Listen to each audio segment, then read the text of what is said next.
నిన్న ఫామ్ హౌస్లో కీలక భేటీ అయిందట. ఫామ్ హౌస్లో కీలక భేటీ. భవిష్యత్ కార్యాచరణపై కేసీఆర్ కసరత్తు. పార్టీ ఎమ్మెల్యేలు ముఖ్య నేతలతో సమీక్ష. ఎర్రవల్లిలోని వ్యవసాయ క్షేత్రంలో బీఆర్ఎస్ అధినేత కేసీఆర్ శుక్రవారం కీలక సమావేశం నిర్వహించబోతున్నారట. ఇవాళ జరగబోతున్నదట మీటింగ్.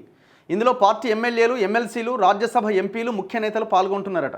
ఇందులో పార్టీ భవిష్యత్ కార్యాచరణపై చర్చించి కీలక నిర్ణయాలు తీసుకునే దిశగా కేసీఆర్ ప్రణాళిక సిద్ధం చేస్తున్నట్టుగా తెలిసింది.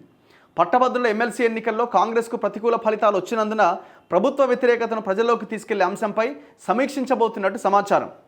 ఇప్పుడు ఆ పార్టీ ఒక పనికిరాని క్యాండిడేట్ని పెట్టినా అన్ని ఓట్లు వచ్చినాయి వాళ్ళకి. అట్లీస్ట్ సరే 1500 రూపాయలు ఇవ్వచ్చు, ఏదో ఒకటి చేయొచ్చు, కానీ అయినా కూడా వాళ్ళకి జనం ఓట్లేసిరు. ఒక 5000తోని అవతల క్యాండిడేట్ గెలిచిండు. నీ క్యాండిడేట్ ఏడి?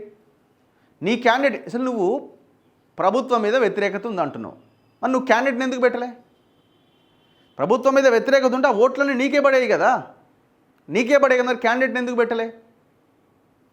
అంటే ఇప్పుడు ఆడ బీజేపీకి ఇప్పుడు గెలిచింది బీజేపీ, ఓడిపోయింది కాంగ్రెస్, మధ్యలో నీదేంది?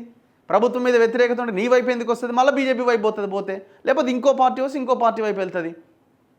నువ్వు ఎమ్మెల్సీ ఎలక్షన్లో క్యాండిడేట్నే పెట్టినోడివి, నీకు మాట్లాడే అడిగే అర్హత ఎక్కడిది? పోటీ నుంచి నువ్వు నిష్క్రమించినవు, నా వల్ల కాదు ఇది, నేను పోటీ చేయను అని.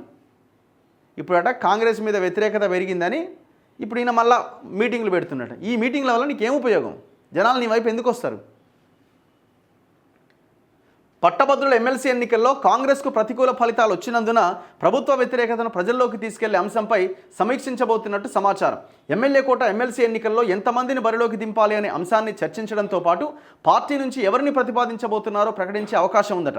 10వ తేదీలో ప్రకటించాలి. వీళ్ళకి ఒక సీట్ వస్తుంది, వీళ్ళకి 5లో ఒకటి వచ్చే అవకాశం ఉంది. అయితే ఈ ఇంకొక అభ్యర్థిని పోటీలో దింపే అవకాశం ఉంటుందట, ఆలోచన చేస్తున్నారట. సరే వీళ్ళు గెలవకపోయినా పోటీలో పెట్టాలని ఒక ఆలోచన చేస్తున్నారట. పార్టీ మారిన ఎమ్మెల్యేలు స్థానిక సంస్థల ఎన్నికల్లో వ్యూహం పైన కేసీఆర్ స్పందించే అవకాశం ఉంది. పార్టీ తరపున బహిరంగ సభను ఎక్కడ ఎప్పుడు నిర్వహించాలి అనే అంశంపైన నిర్ణయం తీసుకునే అవకాశం ఉంది.